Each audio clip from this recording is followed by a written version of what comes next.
Hello, welcome to episode 276 of the Epic Film Challenge, The Cabin in the Woods. I went into this film thinking that it was going to be just like a standard cabin in the woods horror film, and I guess that's kind of the joke, you know. This is really a lot of comedy elements to this film, which I liked a lot. It was written by Joss Whedon, which is always good. Who? Joss Whedon. What did he make? He made Buffy, he made Firefly, Oh, right. Serenity, The Avengers, which we just saw. Buffy. Angel, etc. So yeah, it's basically just group of teenagers, like stock horror film teenage characters, and they go to a cabin in the woods, and it turns out this cabin is being controlled by the government or someone, and you keep going back to the government kind of people as they're controlling everything, and they're like, it's really weird. You have to see it to kind of appreciate it, I guess, but it's just such a weird, unique, different film. And it's full of horror cliches, and it's almost taking the piss out of them, and also kind of just, I don't know, reinventing it in a way. I thought it was really great, but mainly because almost about, I don't know, 80% of the film I was like, the fuck is going on here? Like, I was just getting more confused, but I liked, it wasn't like a bad confusion where you're like, this is really sucking because I don't know what's going on. It was like I want to know what's going on, you know. And the whole ending sequence is just, it's just batshit insane. It's just like absolute mental chaos, and it was awesome. I loved it. The last part of the film was just ridiculous.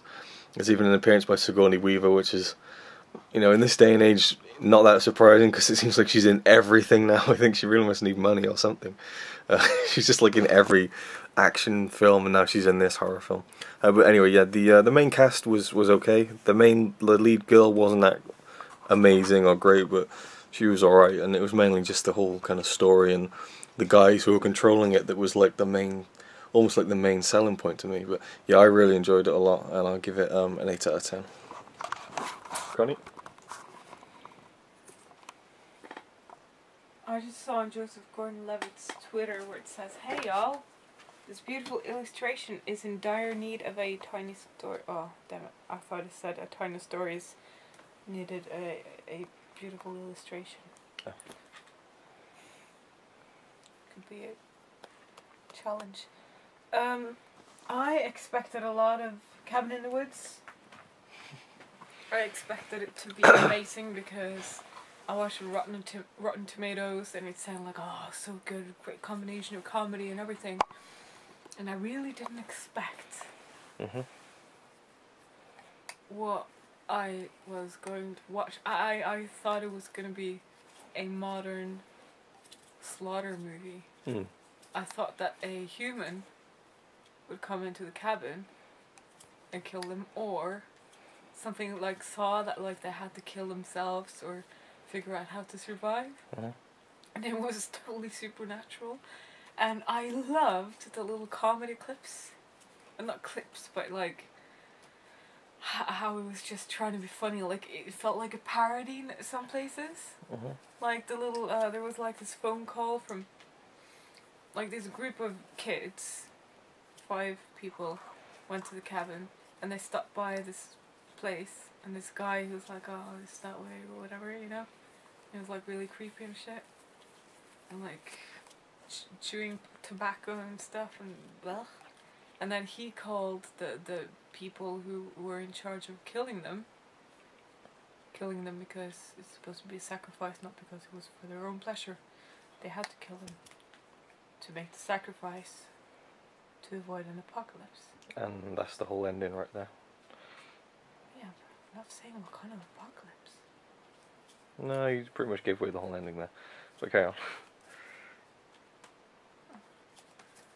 Anyways, well, you can put up. You're gonna edit it anyways. Put in spoiler alert. Right. Okay. Anyways, yeah. And he called, and and he was on speaker, and he's like, "Am I on speaker now? Cause I don't like blah blah blah." He was like, "No, you're not on speaker," and they're like. It was like watching a scary movie where it was just like teenagers making fun, but they were grown people, and it was really funny and weird. I think the weirdness made it funny because I didn't expect it at all. what I really loved, and this is probably a spoiler. Well, it is a spoiler. What I really, really loved, which made the whole movie just so much better, and which made me I wanted the whole movie to be like that, was when the massacre came up at the end, where all the supernatural things came out of the elevators. That was so fucking sick. What a gory massacre it turned out to be. And watching all of these fucking creatures, they were also they're so creative, the way he's made them, and how they killed them and everything. It was insane. It was so messy, and I just loved it.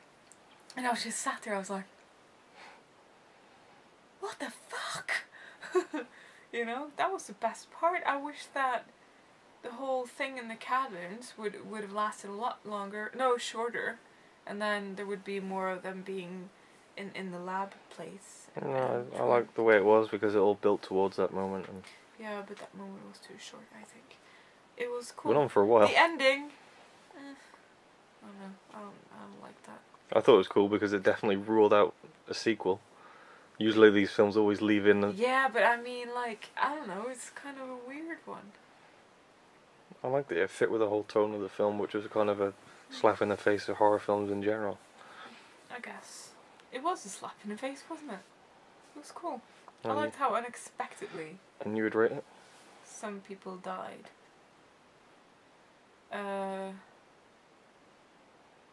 What did you rate it? 8. 8? 8. I think I'll give it a 9. I really enjoyed it. It wasn't as good as I thought it would be. That's good. But then again, obviously I didn't know anything about what it was about. Mm-hmm. So, because it was so unexpected and surprised me all the way through, I'll give it a 9. Okay. I guess a few points for that. Cool.